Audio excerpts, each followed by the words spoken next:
hear me now?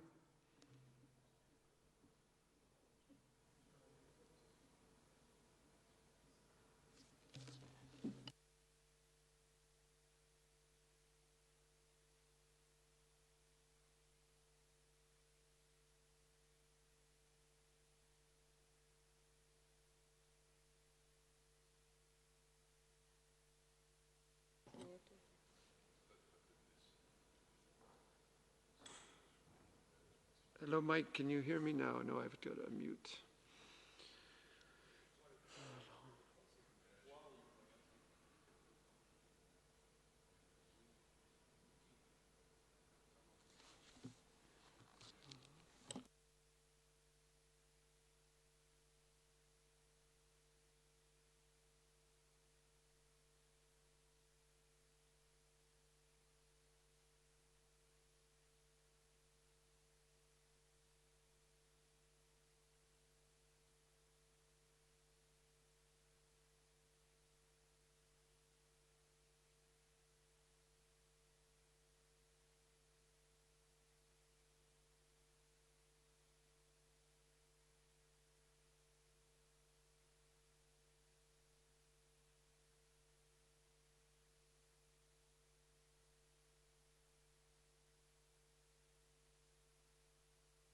This is a test of the audio. Mike, I can see you well and I can hear you. Yeah, you can hear me. I can hear you 505. Thanks very much. I'll stand by. Cheers, thank you.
This is a check for Indian interpreters, please.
This is a sound check for Hindi interpreters. Can you please answer?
put a pure on that one for you. Okay.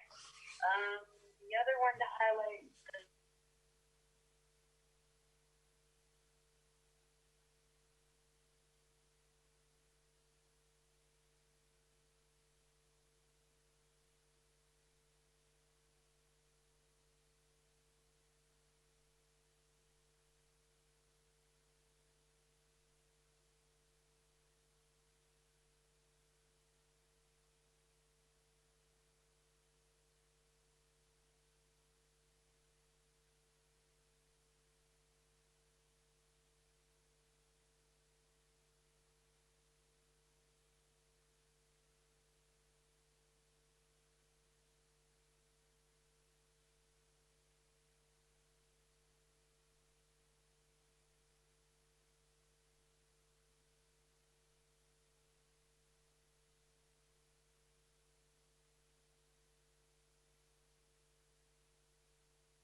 Hello, everybody. This is Margareta Harris at WHO headquarters in Geneva, welcoming you to our press conference on COVID-19 today on this very last day of August, Monday, August 31.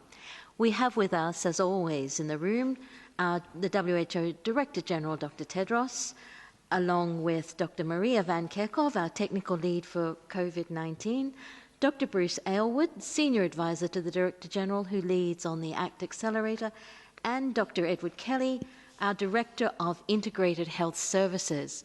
Joining us remotely will be Dr. Mike Ryan, our Executive Director of the Emergencies Program, and Dr. Soumya Swaminathan, our Chief Scientist. As usual, we're translating this in the 6 official UN languages, plus Portuguese and Hindi, and we will be posting the Director General's remarks and an audio file of the press conference on the web as soon as possible. Full transcripts will be available later. But now, without further delay, I will hand over to Dr. Tedros to give you his opening remarks. Dr. Tedros, you have the floor. Thank you. Thank you, Margaret. Good morning, good afternoon, and good evening. 8 months into the pandemic, we understand that people are tired and yearn to get on with their lives. We understand that countries want to get their societies and economies going again. That's what WHO wants to. Stay-at-home orders and other restrictions are something that some countries felt they needed to do to take pressure off their health systems.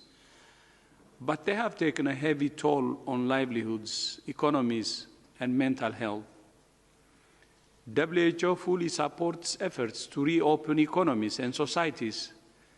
We want to see children returning to school and people returning to the workplace, but we want to see it done safely.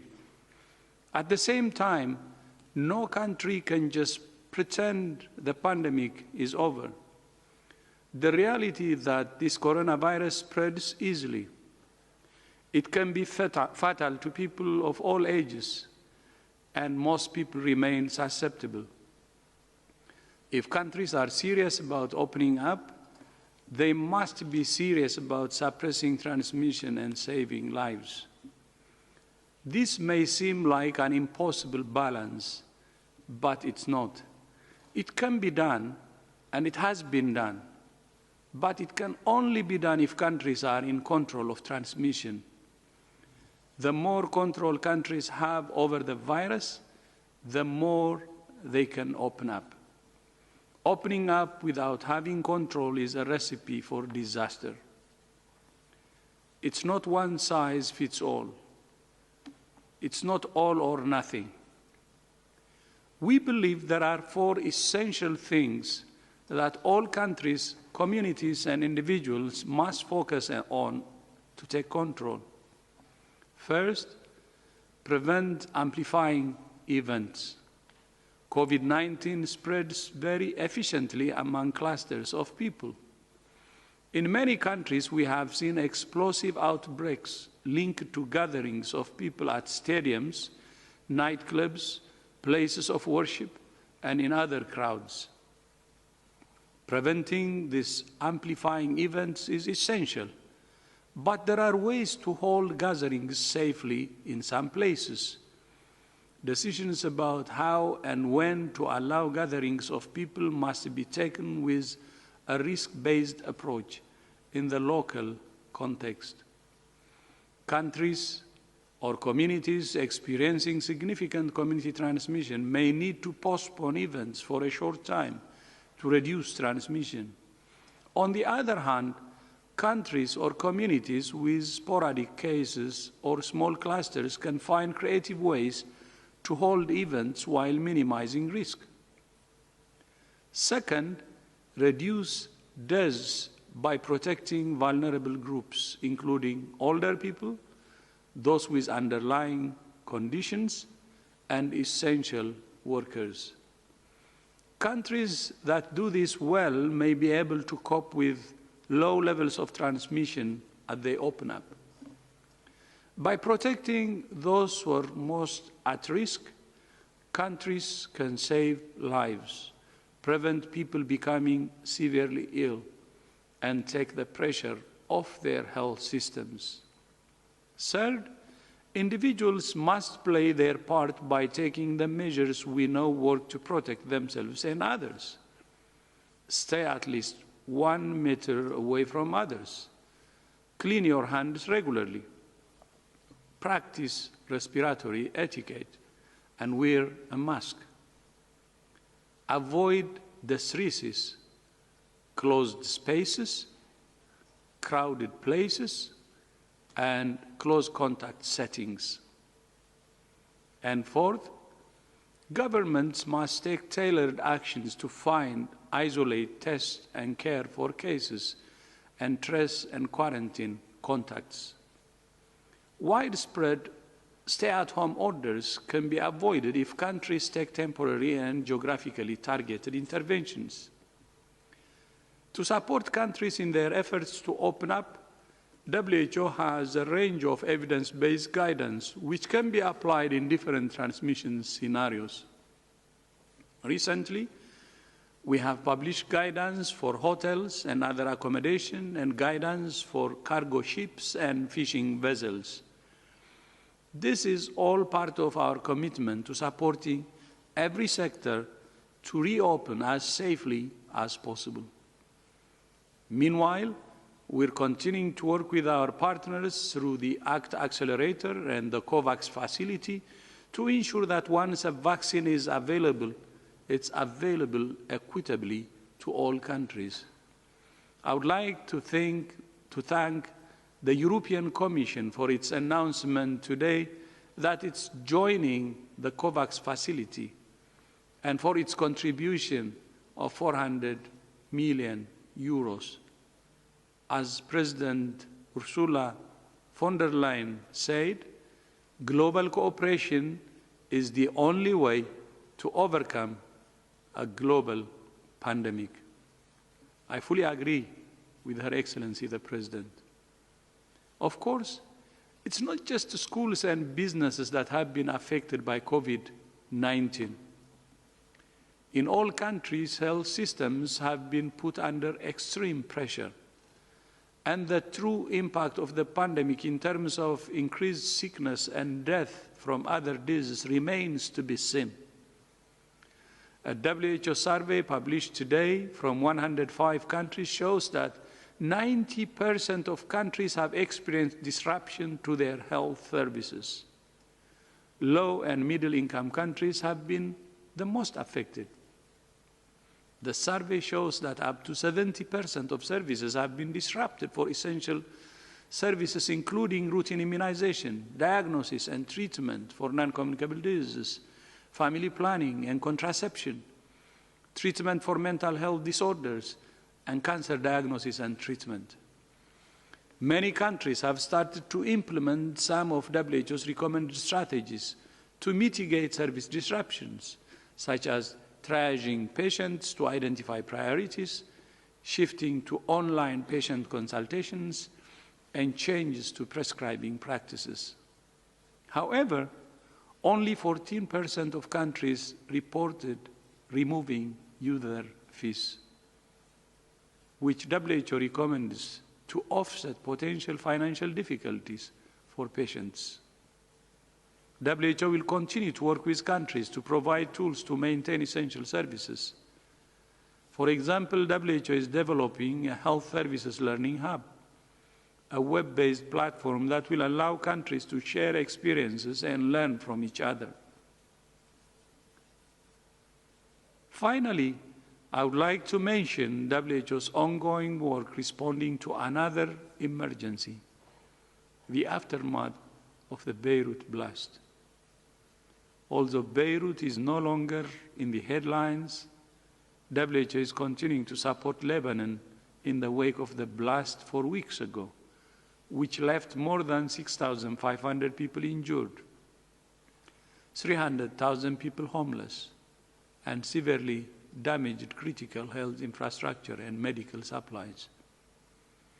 WHO and our partners are providing care for the injured, making sure everyone has access to basic and life-saving health services, providing mental health support for health workers and communities, and rebuilding destroyed hospitals.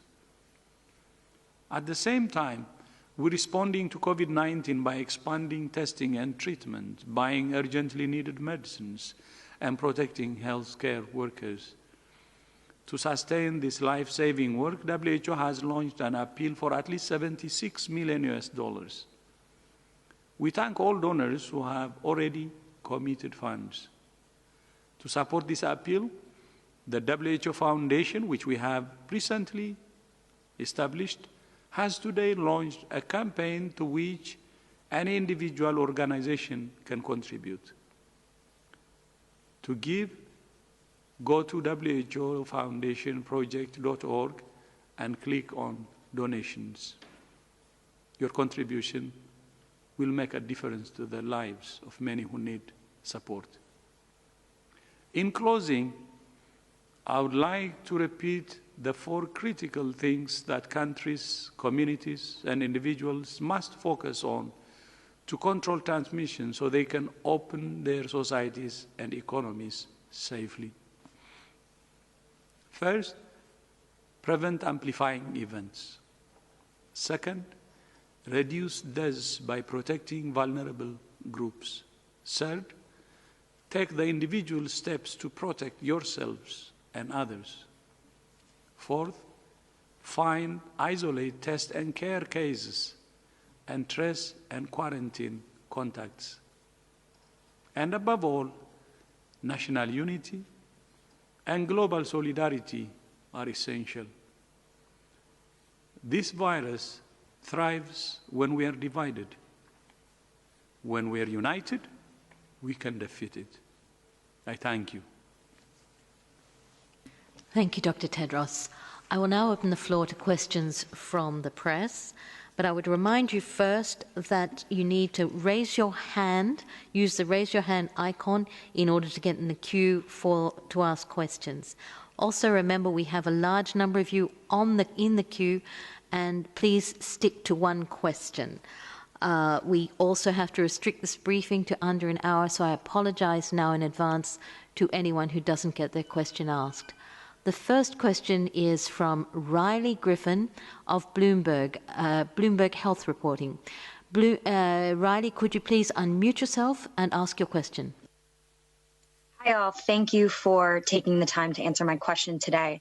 I'm curious to know what the WHO thinks will be the most important data points, as well as red flags, as phase 3 study results from COVID-19 vaccines begin to emerge, and how conclusive will this early data from late-stage studies be in your perspective? Thank you. Thank you, Riley. I think this is a question for Dr. Soumya Swaminathan. Dr. Soumya, are you on the line? Yes, thank you, Margaret. Do you hear me? Very well. Please go ahead. That's a very good question. And the WHO has been working with global experts, including experts from the national regulatory agencies, the FDA, the EMA, and many others, to put forward the criteria for consideration to call a vaccine safe and efficacious. And so there are well-described criteria which talk about the minimum efficacy that would be needed. We'd like to see a vaccine with at least 50% efficacy, preferably higher. But also important is how you measure it. And you have this upper bound and lower bound of the confidence intervals. And we do not want, ideally, a vaccine with less than 30% at the lower bound of efficacy to receive approval. Safety is also very important, and safety needs a longer follow-up, actually, to really get a good a sense. There are the immediate side effects like fever or pain and swelling, which are relatively minor. But what is important is to really follow up this cohort in order to assess what could potentially be more serious side effects and make sure that these are still rare and occur at an acceptable frequency. So we have clear-cut guidelines and criteria as to some of the other regulatory agencies, And what's going to be really important, I think, is to go make decisions based on science and have a scientific group that's constituted, that's above all conflicts of interest, that's not influenced by any interests, that looks at the data and makes a recommendation on whether and when a vaccine should be licensed for use. The risk of approving a vaccine prematurely for use is that, first of all, it will make it very difficult to continue with randomized clinical trials. And secondly, that there's a risk of introducing a vaccine that's been inadequately studied and that might either turn out to have low efficacy, thereby not doing the job of bringing an end to this pandemic, or even worse, to have a safety profile which is not acceptable. And therefore, I think scientists around the world are united in a call for agencies and for companies, and most companies have supported the stand that the approval of a vaccine must be based on data from phase 3 clinical trials. Over. Thank you very much, Dr. Swaminathan. The next question is from Helen Branswell from STAT. Helen, please unmute yourself and ask your question. Hi, thank you very much for taking my question. I think this is probably for Bruce. Today is the deadline for countries to indicate whether or not they're going to commit to the Kovacs facility. I guess there are probably some hours left, but can you tell us how things are looking now? Yes, thanks, Helen. And yes, today's a really important target. It's a milestone, not a. I think somebody used the word earlier, cutoff. What we're trying to do is make sure as many countries as possible can participate in the Kovacs facility. So the 31st of August is a key target. It's the target date for countries to confirm their intent to join the Kovacs facility. So what we're looking for today is that countries inform us of their intent and also which option. There's, as most of you are now aware, 2 different options by which countries can join the facility. They can either purchase doses up front or they can option doses. So today is the day by which we want to know they want to join, what option they want to follow, and then there's a couple of other provisions as well. We've had some very exciting announcements, as Dr. Tedros referred to in his speech already today. The European Union announced first thing this morning that they would be joining forces with the Kovacs facility to try and ensure its success. And then members of the European Union itself, such as Germany, have said that they would be joining. So it's there are still hours to run through the day, and then of course there may be some countries that need a little longer, but this is a key milestone, and so far it looks quite encouraging. The next big milestone, of course, is going to be the 18th of September, and that's the date by which countries will have needed to make a binding financial commitment of their intent. So there is a little latitude as we try to help make sure as many countries as possible can join the facility. But so far, encouraging indeed. Thank you very much, Dr. Aylward. Our next question, we're going to Mexico, to Paulina from Oncadena News, Cancun, Mexico. Paulina, could you unmute yourself and ask your question? Gracias. ¿Me escuchan? Yes, Hola. Please go ahead. Gracias. Nuestra pregunta en esta ocasión se refiere sobre los contagios que ya hay en niños hechos por sus familiares que salen a trabajar, pero al hacerse ellos la prueba, sus resultados son negativos. Y de una u otra forma, ¿cómo podrán cortar la línea de contagios cuando esta persona enferma y la llevan a consulta utilizando el transporte público? Esto es como un círculo vicioso. ¿Qué recomendaciones les pueden dar? Gracias.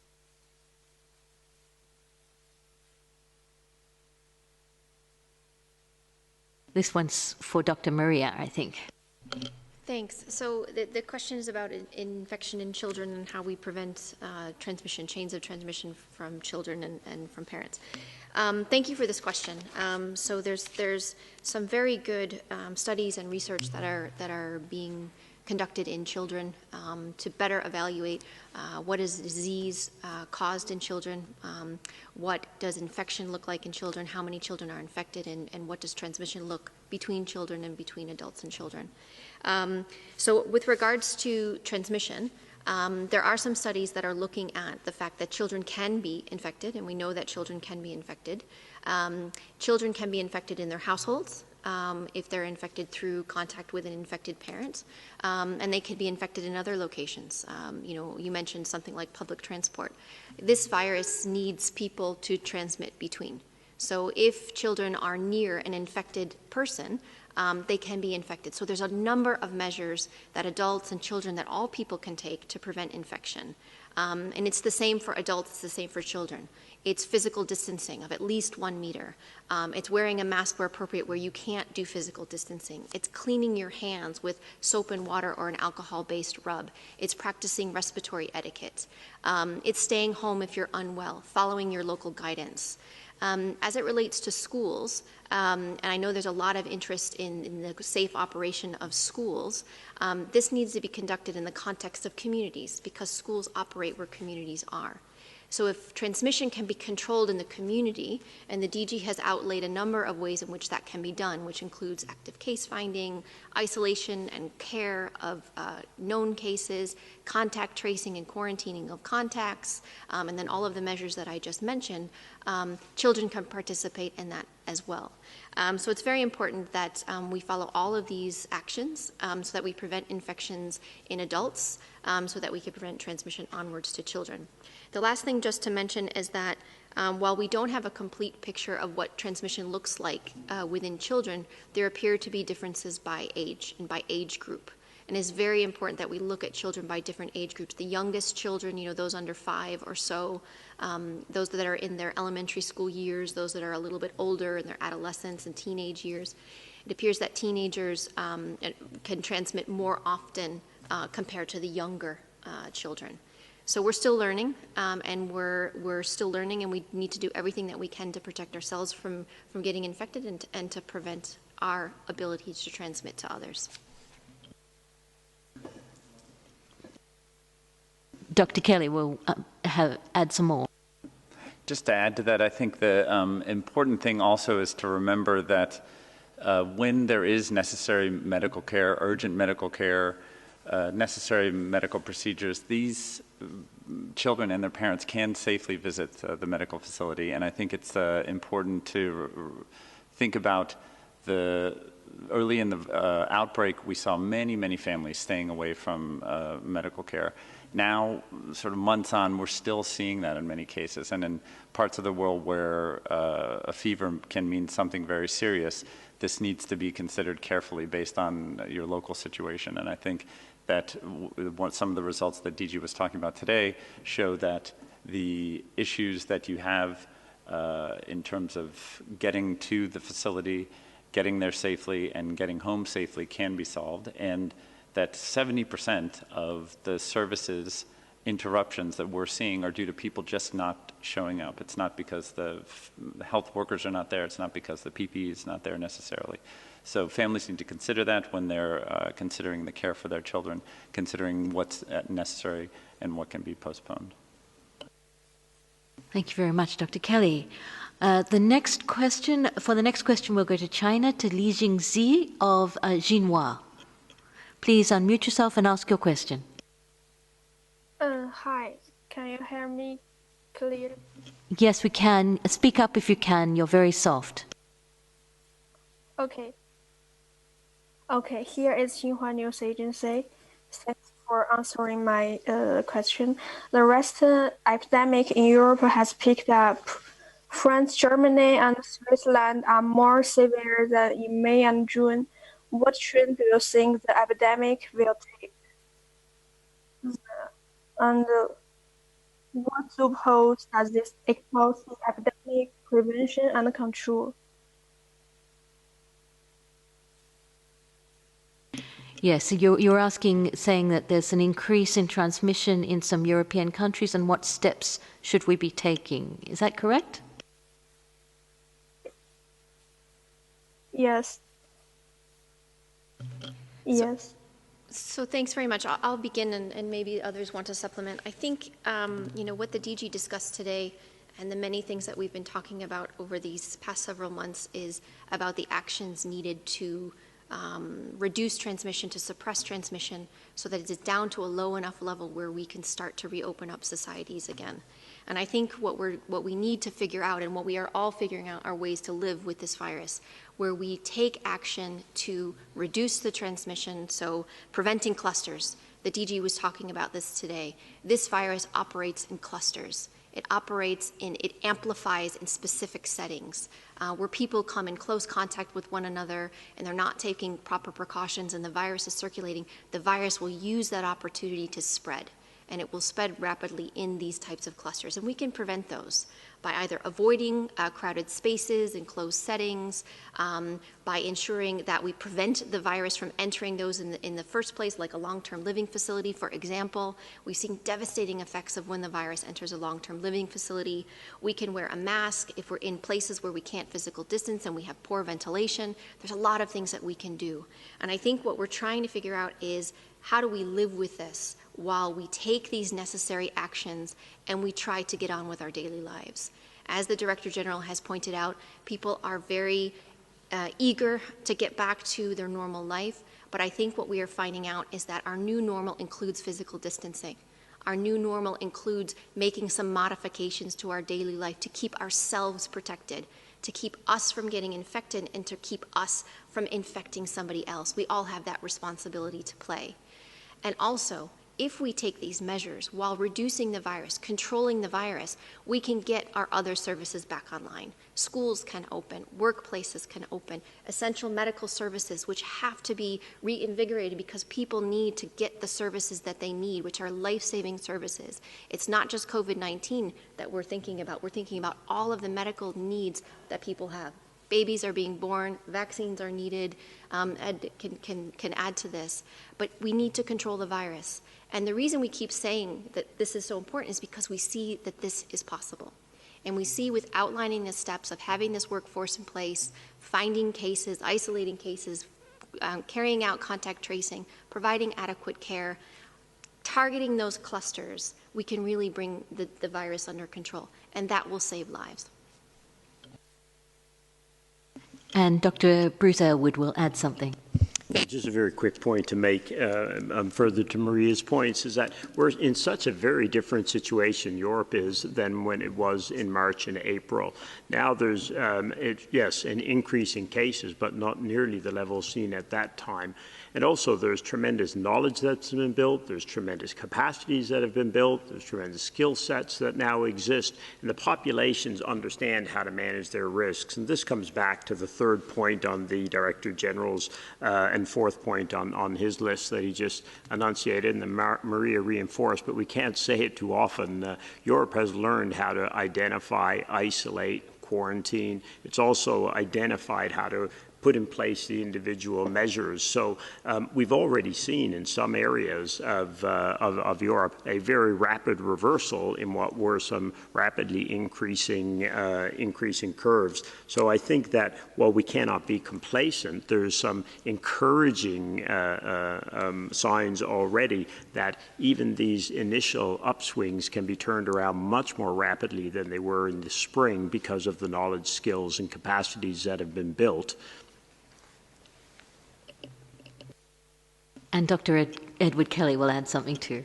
Yeah, and I just think, just to add to the 2 points by Bruce and Maria, this idea of ensuring that services are still running is extremely important. There's been a lot of assessing of the potential impact on services, potential impact on deaths of things going up and down.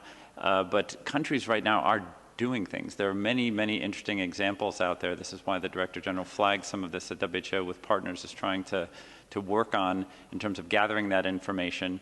Even just outside of Europe, a country with much less in terms of resources our colleagues in the Somalia country office working with UNICEF have been out there getting a measles vaccine and a polio vaccine campaign going in the midst of COVID in a very difficult situation. So I think there are clear lessons even from countries with lower resources than many in the Northern Hemisphere to point the way. So thank you very much for all those answers. We'll now go to Christine from ABC News. Christine, could you unmute yourself and ask your question? Yes, thank you. My question is for Dr. Van Kerkhove. The last time you talked about genome sequences, if I remember correctly, you said there have been over 75,000 identified. 75,000 SARS-CoV-2 genome sequences identified. My question is, we're seeking a point of clarification on whether it would, also you said at that point, if I remember correctly, that they can alternately be described as changes or strains, different strains to the virus. Is it accurate to say that there are 75,000 strains of SARS-CoV-2 identified? That's what we're seeking clarification on. Thank you. So thanks for the question. So I was just checking as you were asking the question. In GISAID, there are more than almost 84,000 full genome sequences that are available. So these are full genome sequences that have been provided by countries, uploaded into the GISAID system. There are more full genome sequences available from other platforms as well. So these are sequences that are available. The changes that we are seeing are also known as mutations. Mutations are the same thing as changes, and these are natural changes that we see in these types of viruses as viruses continue to circulate. And the SARS-CoV-2 virus is no different. So what is really important, and I think when people use the word mutations, especially when I discuss something like this with my family, for example, it's a scary word, but these are natural changes, these are normal changes in the virus. So changes and mutations we use interchangeably. I use changes more often when I speak publicly, but that's the same thing as mutations. The one thing that I think is important that you know about and that the world knows about is that WHO is working with virologists all over the world, people that have incredible experiences with not only viruses and high-threat pathogens, but coronaviruses in particular, and those who study these full genome sequences and study what these changes mean. Because it's important that, like I said, that they change naturally, but are these changes important? Do these changes mean that the virus is behaving differently? Do these changes mean that diagnostics may not work or we may need a new type of a vaccine? And so far, the virus seems relatively stable in the sense that the diagnostics work, the vaccines that are in development, the therapeutics that are in development are still applicable for this virus that is circulating, and that's important. But we have a system in place to help us and to advise us on which of these mutations are important, and then how do we further study them in the lab to look at the differences that those changes may mean. But so far, it's around 84,000 full genome sequences that have been made available, and I would like to just quickly continue to stress the importance for these viruses to be shared, to be sequenced, and to be shared, and to thank all of you who are out there who are continuing to do that. Thank you very much, Dr. Van Kerkhove. The next question, we will go to Spain, to the Spanish newswire EFE. It goes to Isabel. Isabel, can you kindly unmute yourself and ask your question? Yes, thank you, Margaret. Good afternoon. Some new studies say that children may transmit the virus up to 3 weeks after being infected themselves. And even when they have been totally asymptomatic. And the information that you have corroborates this information, and this is proper to children, or this is something that happens also in adults? That's a question for Dr. Van Kerkhove, I think. So I will begin. Thank you for this question. So when we look at testing of individuals, we carry out what are called molecular tests or PCR tests. And this indicates evidence of particles of the virus, parts of the virus in an individual. Having somebody test PCR positive doesn't necessarily mean that they are shedding live virus, that they can actually transmit a live virus to someone else, that they're infectious to somebody else. What we understand from the data coming from labs is that people can be PCR positive, meaning that we can capture fragments of the virus for many weeks, in fact. And it depends on how severe a person is. It depends on how severe their disease is, because you can shed virus, you can have a PCR positivity for many, many weeks. But that doesn't actually mean that you can transmit the virus for that long. What we understand about infectiousness, of when somebody can transmit to others, that comes from trying to isolate the virus or grow the virus from a sample collected from an individual. What we understand, there are a few of these studies that have been conducted, and what you need to do to carry out these studies is follow an individual and test an individual, collect samples over several days from the same individual. What we understand from those results, and these are still preliminary, what we understand is that people we can isolate live virus, which means they can transmit to others just before they develop symptoms, up through the first 8-9 days of their illness. After day 10, it's very difficult to grow the virus. So it appears people are most infectious at or around the time that they develop symptoms, and for the first 5, 6, 7, 8 days of illness. This can be different for individuals who have severe disease. And there's one example of a study that is, I don't know if it's actually published or it's still in preprint, of severe patients who are hospitalized and therefore isolated that can shed live virus for up to 3 weeks. So it depends on the severity of their illness. But just because somebody is PCR positive for many, many weeks doesn't mean they can actually infect people for that long. So this is what's important. Why we keep saying that it's really important that we carry out active case finding and that we isolate individuals for a set period of time, and we have definitions of how long people should be isolated based on the data that I just provided to you. It's also important that we carry out the contact tracing, and we find those contacts and we quarantine those contacts. This is what breaks chains of transmission. Thank you very much, Dr. Van Kerkhoff. Looks like there's no further interventions in the room. The next question will go to Marianne Benitez from the Hong Kong Standard. Marianne, can you unmute yourself and go ahead with your question? Hi, can you hear me?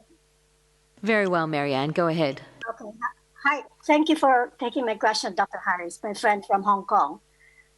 Anyway, my question is, what's the WHO stance or guidance on emergency authorization of vaccine before phase 3 trial is complete, as done in China and Russia, and now possibly the US, after its FDA chief, Dr. Han, said it's possible to approve emergency authorization of vaccine for use in selected settings like he did with convalescent plasma. Thank you.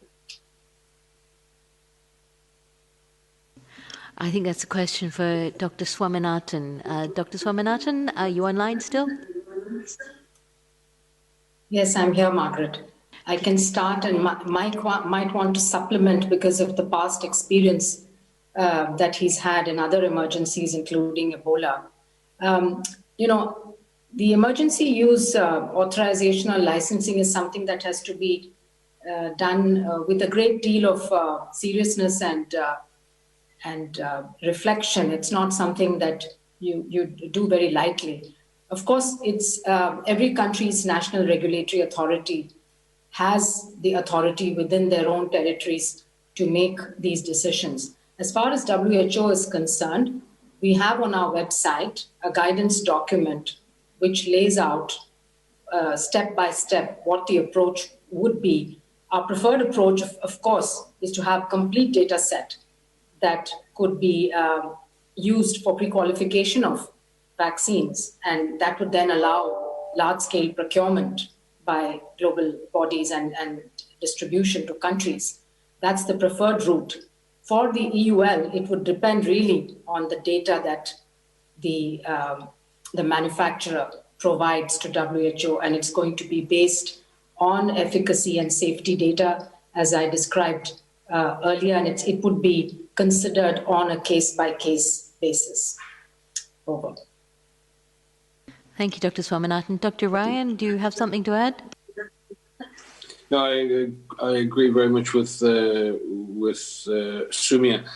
We have an experience in using investigational use of vaccines in the field. We've had the most recent experience with the Ebola vaccine in the field, and it proved very successful. But in order to bring that vaccine to the field, we had to do that under an investigational use approach, which meant collecting huge amounts of data, having adverse event surveillance in place. It involved a lot of monitoring, a lot of safety follow-up. So the more you move to use a drug or a vaccine from an emergency use point of view, it still does not take away the need to collect important information. The difficulty and the challenge with the vaccine is at the moment we're moving from vaccinating tens or hundreds of people to now vaccinating thousands of people. We need to get the safety and efficacy signals from those studies. Because if you move too quickly to vaccinating millions or hundreds of millions or billions of people, you may miss certain adverse events that you won't pick up with smaller numbers, and you need to maintain monitoring. But as Sumi has said, each country has a sovereign right to define its policy for vaccination or any other therapeutic intervention in its population. But it must be guided by the highest possible ethical standards, the highest possible scientific standards, and where countries do move forward with any form of emergency use authorization, it should be linked to very intensive and increased monitoring of the implementation of that product, and with a very clear view that if any safety signal was picked up, that there would be an immediate change to the policy. So there are very strict guidelines around the emergency use and how it's done. And organizations in Europe, the FDA in the USA, the EMA in Europe, we have similar regulatory authorities in Africa, in India, and other places. So I think it is really important that countries, governments are guided by their national regulatory authorities and maintain the highest possible standards, so that we maintain a position of looking for safety and efficacy before using these new products at population scale. And Dr. Edward Kelly will add something as well. Just to add briefly to that, I think one important point for our colleague from Hong Kong also, beyond the licensure, is the fact that however these vaccines move through that important process to look at efficacy and safety, they then need to get out into health systems globally. It's been over 50 years we've had the measles vaccine, roughly, and we are still struggling to make sure that every child gets a measles vaccine in countries around the world. And this is part of what Bruce referred to earlier. That's the key piece of the ACT Accelerator, of all these partners working together, not just to come up with the tools, but also make sure that they get implemented in countries. Thank you very much, Dr. Kelly, Dr. Ryan, and Dr. Swaminathan. The next question goes to Nina Larson from Agence France Presse. Nina, can you please unmute yourself and ask your question? Yes, hi. Thank you for taking my question. I saw that David Nabarro, one of WHO's special envoys on COVID-19, hailed Sweden's approach to the coronavirus crisis in an interview with New Zealand radio, seemingly avoiding the blunt instrument of lockdowns. But a graphic on WHO's website shows that Sweden's death rate at nearly 58 per 100,000 is among the highest in the world, and certainly much higher than in neighboring countries with similar cultures and populations. So my question is, does WHO indeed think that Sweden is a good example of how to handle the pandemic? And do you agree with the country's public health agency chief, who indicated it was now controlling the outbreak and could probably avoid a second wave that seems to be affecting the rest of Europe? Thank you. Dr. Ryan, would you like to answer that? Yes. No, I can begin, and certainly from the perspective of from a Swedish perspective, I think even in Sweden, and Anders Tegnell and the team there have done a good job, and they by themselves have said that even despite the measures they put in place, the issue for them was in not having had adequate protection for long-term care facilities, and they suffered very high death rates because of very high death rates amongst older people, particularly those in facilities. They also had issues of transmission amongst ethnic minorities as well. So nobody has come through this pandemic with a perfect strategy. everyone is learning about the virus. The approach in Sweden of having, and again, there's a misunderstanding that Sweden has not implemented control measures. Sweden has implemented quite strong control measures for COVID.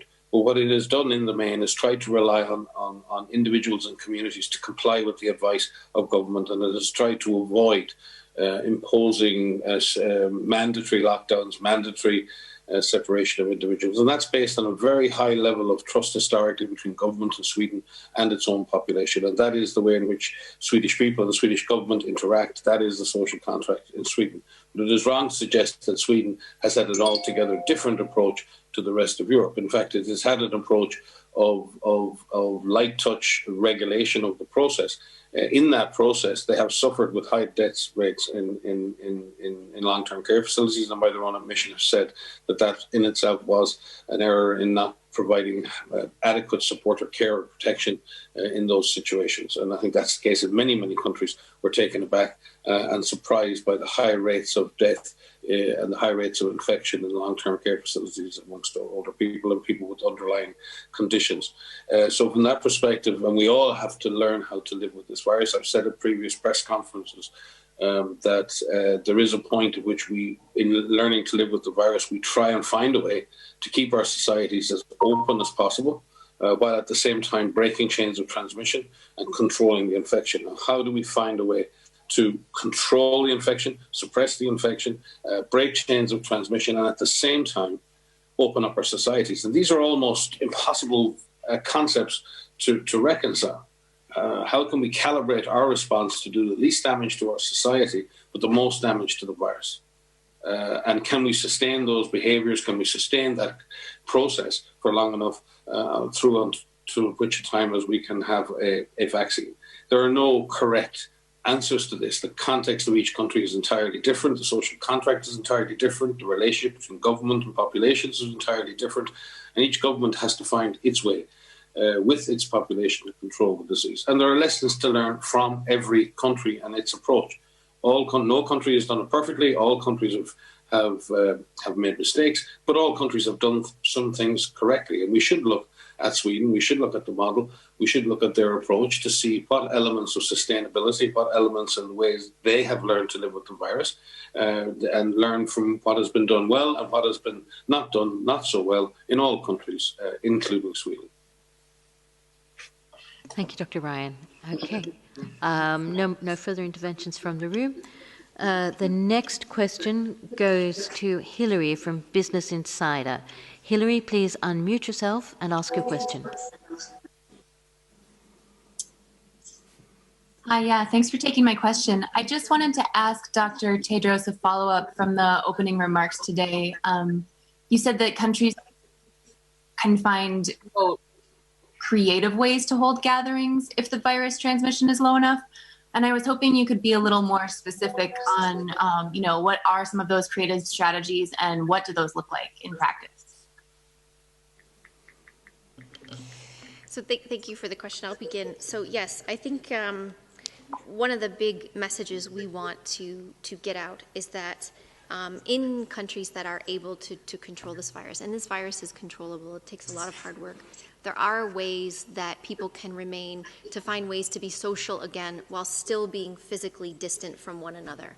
And this involves mass gatherings, and we have outlined guidance on how and when mass gatherings can take place and whether they should be postponed or canceled, or in other situations whether they can take place safely, all the way through sporting events, through individual barbecues that happen and birthday parties that happen at people's homes. And I think the way we've seen some creative use of bringing people together socially while keeping them physically distanced, whether these are barbecues that take place and you have different situations in backyards where people are quite spaced. I've seen some very creative nightclub situations where individuals have to, you'll only have 1 or 2 people per car, and no one can leave their car, and there's a DJ playing and they have music playing. Again, we are social creatures. We miss our friends, we miss our families, and there's different ways that we can find to get that creative outlet.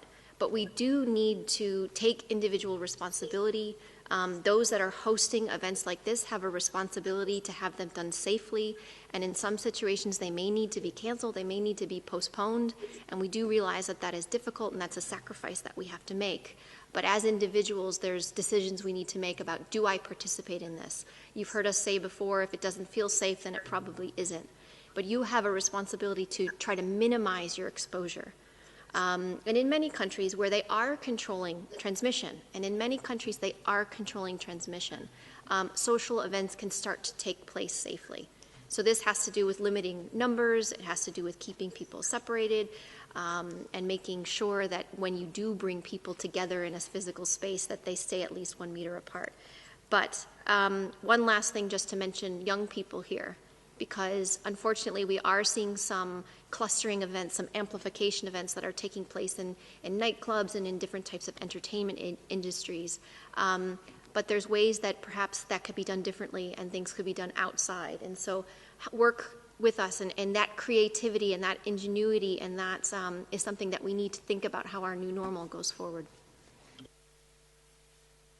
Thank you, Dr. Van Kerkhoff. We're coming up to the hour, so I think we've only got time for 1 or 2 more questions. The next question goes to Sarah Wheaton from Politico. Sarah, please unmute yourself and ask your question.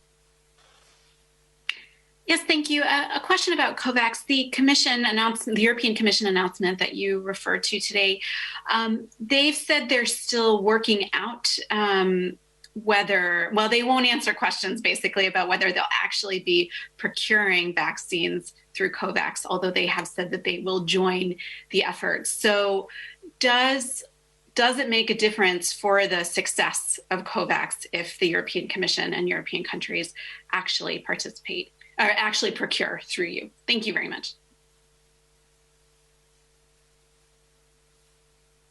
This is once for Dr. Aylward. Thank you, Sarah, and some you may want to add to this. There's different ways in participating, joining forces with, and working with the Kovacs facility. Remember, the goal here is to make sure that all countries get some vaccine at the same time. We roll it out together rather than some countries get all of the vaccine, because the goal is to reduce the risk of severe disease globally as rapidly as possible. And so we know who's at highest risk of severe disease. Those proportions are different a little bit around the world, of course. We know the people who care for those people who need to be protected as well. So the goal is to roll it out in a coordinated way. Now, everybody who has bought options on vaccines or vaccines around the world are going to affect the speed with which products get rolled out to countries around the world. So the goal in joining forces between Kovacs and the EU, there's many different ways that can look. I'm surprised they're not answering their phones because it's a great story. Their commitment is to make sure that we can work together to reduce the risk around the world as rapidly as possible. Key to saving lives, key to taking severe disease down, key to taking pressure out the healthcare systems, and ultimately to getting our societies and our economies open again. And indeed, every aspect of the Kovacs facility is being worked out in real time. So not surprised at all that the EU wanted to make a very strong statement of a commitment to this joint solution, but also recognizing that there's going to be unanswered questions we're going to have to work out as we go forward. As you've seen over the last couple of weeks, we've had to introduce new design elements to the Kovacs facility. That meant more countries could participate, that it's stronger, it's better, and we'll continue to do so as we go forward. So procuring through the same mechanism, that might be ideal, but that's not necessary to be able to work together and achieve the goals of the facility. So the big thing now is how we work together. Thank you, Dr. Aylward. Oh, Dr. Kelly would like to add something. And the DG. Just quickly, I'll say that to add to Bruce's point, whether on this, whether procurement equals success for the Kovacs, it's just to add to the piece that, of course, this is within and connected to the overall ACT Accelerator work that's there. And as someone who's worked at let's see, WHO for about 13 years and nearly a decade before that with the US government, the current collaboration between the global institutions working in public health is quite unprecedented. And I think that in and of itself is going to be one of the big successes in terms of how this has an impact for the vaccine, but also for the diagnostics, the therapeutics, and the other pillars of the ACT Accelerator. Thank you, Dr. Kelly. Dr. Sumia, do you want to add anything, or is that enough? Okay, I will go to the last question. Oh, no more. Okay. I don't have any. So the last question will go to Germany, to ARD Radio, Karl Mora. Karl, can you unmute yourself and ask your question? Yeah, thank you very much for taking my question. Can you hear me? Very well. Please go ahead.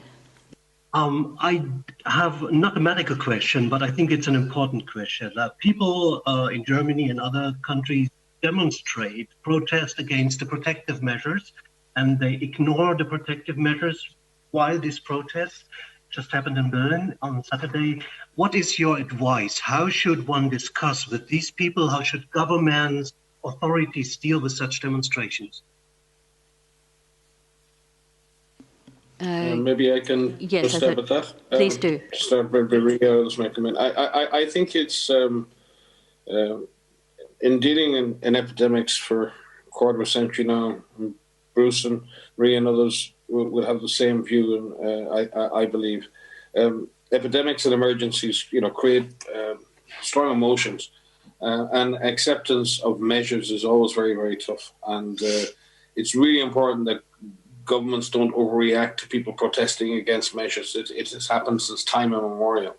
The real important thing to do is enter into a dialogue with groups that feel that they're protesting against measures. We want to live in free societies where protest is facilitated, but we also want those protests to be done safely. We don't want them to increase the risk of disease transmission.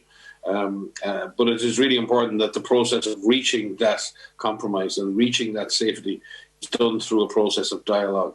And we try to build relationships across society, not divide society, not to create division, not to create more division. When people protest, it's because they're protesting against something they perceive to be unfair or unjustified. It's really important that we enter into a dialogue with people to explain why these measures are being put in place. And you may not convince everybody. It's the same thing when it comes to vaccination. You may not convince everyone to be vaccinated. But it's really important that we're not imposing will upon people, but at the same time, we're cognizant of the fact that these protests, and Maria spoke to it earlier, gatherings can occur and they can be made to be safe. And we should not be shutting down protests. We should not be shutting down the right to dissent, but we should be trying to make that as safe as possible. And the best way to do that is to create the opportunity for dialogue. And I've done that myself so many times in the field with communities.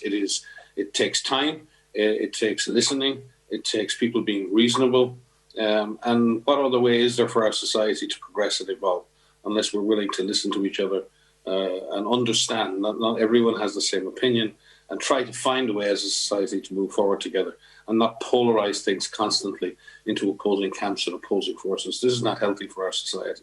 So I would advise governments to try and find a way to initiate and sustain dialogue with all sections of society and listen. One thing that Dr. Tedros has taught us, and certainly taught me, is that you have to listen. You have to open your ears, open your heart, and listen to what people are saying. Because sometimes people are saying things that are important and they need to be listened to. But we try and must try to make such protests as safe as possible. Dr. Tedros may wish to comment, or any of the other people there. Thank you, Dr. Ryan. It is the last question. I was going to say I will let Dr. Tedros finish. Final words. Yeah, thank you. Maybe I will use the opportunity to add, that's why I was asking you the floor, but I will just be very brief. One, on the amplifying events, the question was directed to me. Of course, Maria had helped, and it was taken care of, but just would like to add a bit. As you know, the amplifying events are like what we said earlier. It could be stadiums or places of worship. And we have two countries that are good examples, especially with these two events, where the two events actually fueled the COVID epidemic. One is Korea, early days actually, and it was a church. As you know, Korea had the second largest number of cases in February after China, and the transmission was in a church, and the virus actually got the fuel from that crowded area, and they registered the second largest number of cases at that time. Of course, they moved quickly and suppressed the transmission. And as you know, South Korea is one of the models now. And then the other event that everybody knows, the other amplifying event, happened in February again, around, I think, February 19 in Milano, when two teams played, and the full stadium was packed with 40,000 spectators. You know, the virus again in that stadium got the opportunity and you know, used that event to spread. So what we're basically saying is the best thing would be to avoid this kind of crowd, and governments to do everything to avoid these amplifying events, so that the other economic sectors can actually open up, and the economy can go back into life. I think we can live without you know, going to the stadium, and we're doing that.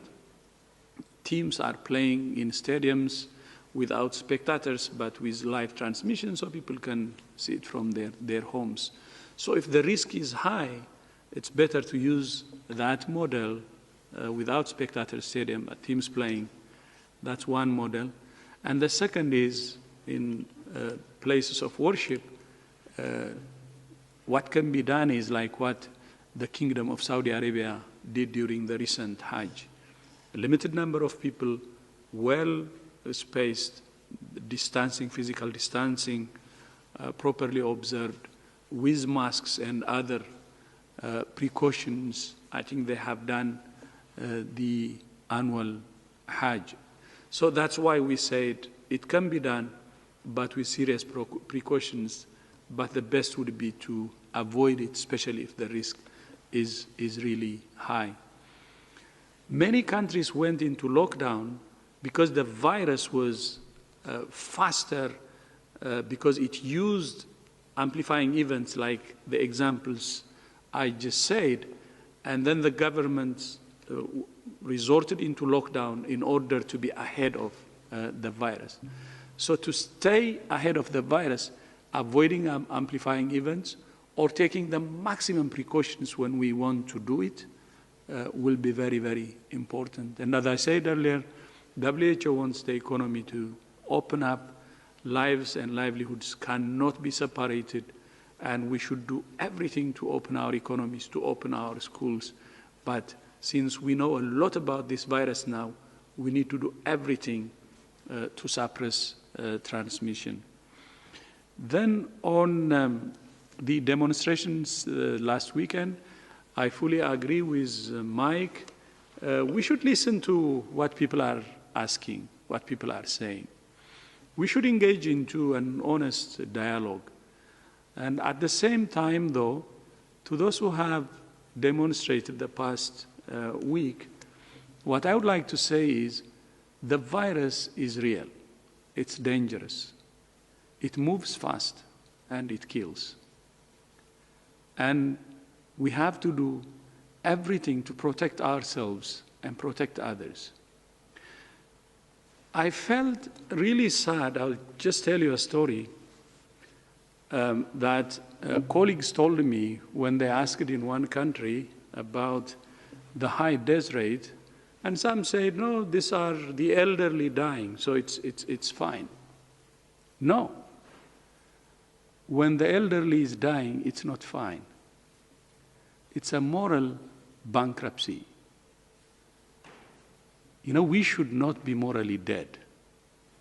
Every life, whether it's young or old, is precious. And we have to do everything to save it. So the best approach would be something that works for all of us to stay alive, for the young, for the old. And that's why, even during demonstration or wherever when there are crowds, and especially amplifying events, we should keep our distance, we should wear masks, even if we may have a mild case, we should always remember that there may be another person who could be young or old who may have severe condition and could even die. But accepting someone to die because of age is moral bankruptcy at its highest. And we shouldn't allow our society to behave this way. We should care for one another. And there is a balancing act that can help us to protect our health and also to move ahead with our livelihoods. It's always possible to keep a balance. And that's why I'm stressing that it's always possible. Then finally, with the Kovacs facility, I would like to use this opportunity to thank Germany. Germany has joined the Kovacs facility today. And also we're negotiating with the rest of EU members. One possibility we're checking is for the EU members to join as a bloc. I think the best way to end this pandemic is through solidarity, through cooperation, through oneness. The best way to save lives and the best way also to move into faster economic recovery. Whether we like it or not, we're living in a globalized world, we're intertwined. The only option we have is to move together and to fight this enemy together. Thank you. Thank you so much, Dr. Tedros, on those very moving words. I will now close this press conference and remind you that we will provide the audio file and Dr. Tedros's remarks right now, immediately after this press conference. You will also have the full transcript tomorrow. I apologize for those who could not get their questions answered. Please contact us via media inquiries and we will make sure they're answered. Thank you so much.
1, 2, testing 1, 2, 3, 4. Testing 1, 2, 3, 4.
This is a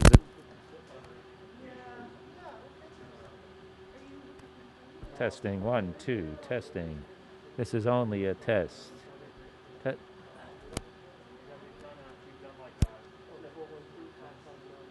right. I'm gonna do that, and then take it through there, take it through there. Okay.